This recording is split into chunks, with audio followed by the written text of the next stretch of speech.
Project elephant की 21वीं संचालन समिति का आयोजन कहाँ हुआ? इसका करेक्ट आंसर है देहरादून।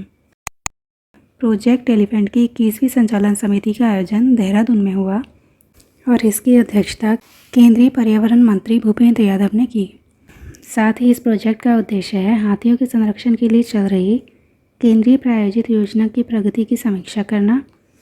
इस प्रोजेक्ट की प्रमुख चर्चाएं रही पूर्वोत्तर राज्यों में हाथी जनसंख्या आंकलन की समीक्षा करना, हाथी रेलवे टकराव के लिए 3400 से अधिक किलोमीटर रेलवे टकराव का जोखिम मूल्यांकन सर्वे।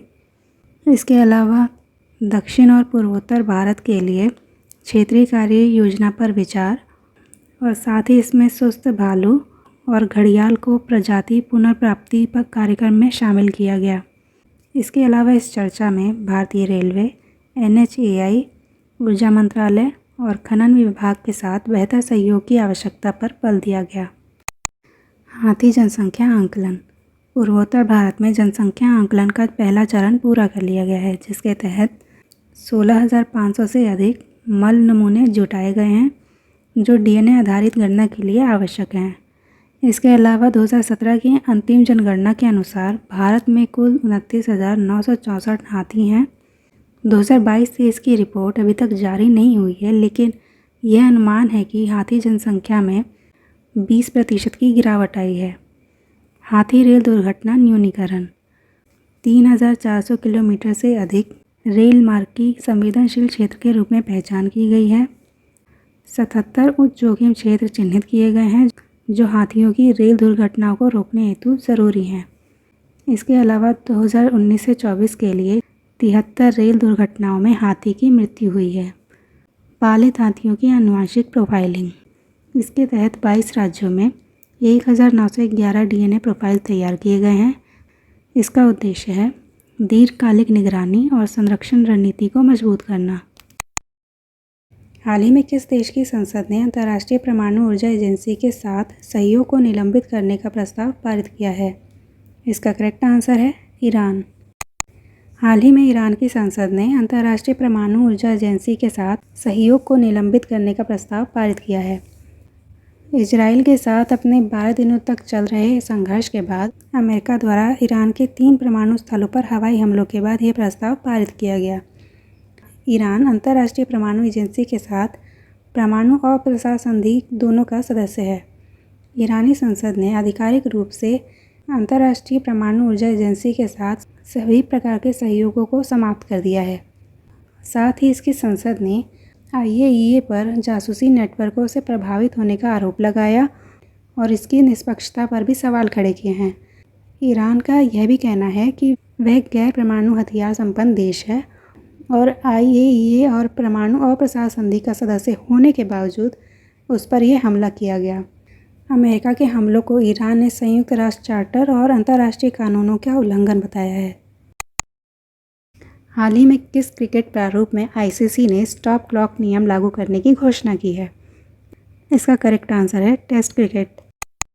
हाल ही में टेस्ट क्रिकेट ने ICC ने स्टॉप क्लॉक नियम लागू करने की घोषणा की है। यह नियम टेस्ट क्रिकेट में धीमी गति ओवर को रोकने के लिए लागू किया गया है। नए नियम 2025 से 27 के WTC चक्र से लागू होंगे, जिसकी शुरुआत श्रीलंका और बांग्लादेश के बीच पहले टेस्ट से शुरू हो जाएगी। इस नियम का उद्देश्य है टेस्ट क्रिकेट की गति और आकर्षण को बढ़ाना, फील्डिंग नियमों में अनुशासन को प्रोत्साहित करना, खेल को और अधिक प्रशंसक, मैत्रीपूर्ण और प्रतिस्पर्धात्मक बनाना। इस नियम के तहत हर नया ओवर पिछले ओवर के समाप्त होने के 60 सेकंड के भीतर शुरू करना होगा। साथ ही मैच के दौरान एक इलेक्ट्रॉनिक घड़ी मैदान पर प्रदर्शित होगी। WMO की रिपोर्ट के अनुसार वर्ष 2024 को एशिया के लिए किस रूप में चिन्हित किया गया है? इसका करेक्ट आंसर है अब तक का सबसे गर्म वर्ष। WMO की रिपोर्ट के अनुसार वर्ष 2024 को एशिया के लिए अब तक का सबसे गर्म वर्ष के रूप में चिन्हित किया गया है। WMO यानी विश्व मौसम विज्ञान संगठन द्वारा state of the climate in Asia 2024 report जारी की गई। यह रिपोर्ट जून 2024 में जारी हुई और इस रिपोर्ट ने एशिया में जलवायु परिवर्तन की गंभीर स्थिति को उजागर किया है। इस रिपोर्ट के अनुसार एशियाई वैश्विक औसत की तुलना में लगभग दोगुनी तेज़ी से गर्म हो रहा है। जिससे क्षेत्र में अत्यधिक गर्मी, हिमनद पिघलना, बाढ़, चक्रवात और सूखा जैसी घटनाओं में तेज़ी से वृद्धि हो रही है। यह रिपोर्ट नीति निर्माताओं और जनता के लिए एक चेतावनी संकेत करती है, जो यह बताती है कि जलवायु परिवर्तन के प्रति तत्काल और ठोस कदम उठाने की आवश्यकता है। 2015 से 2024 तक के एशियाई इतिहास में 2024 सबसे गर्म वर्षों में से रहा। 2024 की गर्मी ने थाईलैंड, म्यांमार, सऊदी अरब, रूस, जापान और भारत जैसे देशों में तापमान के नए रिकॉर्ड स्तर छुए।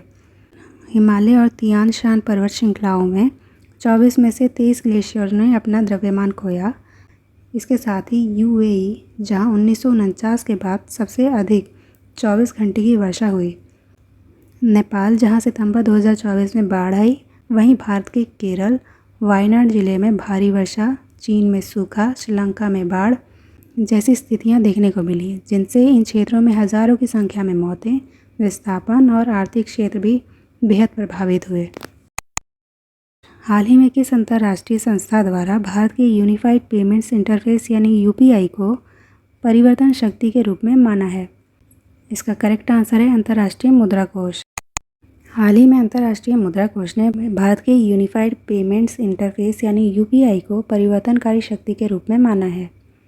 आईएमएफ की रिपोर्ट के अनुसार भारत की सस्ती मोबाइल डेटा सुविधा, व्यापक बैंकिंग पहुंच, मजबूत डिजिटल पहचान प्रणाली और इंटरऑपरेटिबिलिटी जैसे कारकों ने यूपीआई को ऐसा मॉडल बना दिया है जिसे कई देश अपनाना चाहेंगे। आईएमएफ ने यूपीआई को वैश्विक मॉडल बताया और इसे विकासशील देशों को अपनाने की सलाह दी। यूपीआई, जिसकी शुरुआत 2016 में हुई और इसे एनपीसीआई द्वारा लॉन्च किया गया था। वर्ष 2016 की नोटबंदी के बाद से भारत में डिजिटल लेन देन की ओर आकर्षण बढ़ा है। 2029 की विश्व पुलिस और अग्निशमन खेलों की मेज़बानी कौन सा देश करेगा? इसका करेक्ट आंसर है भारत। 2029 की विश्व पुलिस और अग्निशमन खेलों की मेज़बानी भारत करेगा। इसका आयोजन गुजरात के अहमदाबाद, गांधीनगर और एकता नगर में किया जाएगा और इसका आयोजन गुजरात सरकार द्वारा भारत सरकार के गृह मंत्रालय के सहयोग से किया जाएगा। World police and fire games, इसकी स्थापना 1985 में हुई और इसे हर 2 वर्ष में आयोजित किया जाता है। पहली बार इसे कैलिफोर्निया, अमेरिका में आयोजित किया गया था और इसके प्रतिभागी होते हैं पुलिस, अग्निशमन कर्मी, सीमा शुल्क और सुधार सेवाओं से जुड़े अधिकारी। इसमें 70 से अधिक देश शामिल होने की संभावना है और इसके खेलों की संख्या 60 से अधिक है, जिनमें शामिल हैं एथलेटिक्स, तैराकी, मार्शल आर्ट्स, साइकिलिंग इत्यादि। सागरमाला फाइनेंस कॉरपोरेशन लिमिटेड किस क्षेत्र में विकास को वित्तीय सहायता प्रदान करने के लिए स्थापित की गई है? इसका करेक्ट आंसर है समुद्री और बंदरगाह अवसंरचना। सागरमाला फाइनेंस कॉरपोरेशन लिमिटेड समुद्री और बंदरगाह अवसंरचना क्षेत्र में विकास को वित्तीय सहायता प्रदान करने के लिए स्थापित की गई है। यह समुद्री विकास के लिए समर्पित देश की पहली गैर बैंकिंग वित्तीय कंपनी है और यह पहल मैरीटाइम अमृतकाल विजन 2024 और विकसित भारत की दिशा में महत्वपूर्ण है और इसका उद्देश्य है भारत को वैश्विक समुद्री महाशक्ति में बदलना। सागर सेतु प्लेटफॉर्म का शुभारंभ डिजिटल प्लेटफॉर्म को बंदरगाह संचालन में परिचालन कुशलता बढ़ाएगा और व्यापार करने में सरलता को बढ़ावा देगा।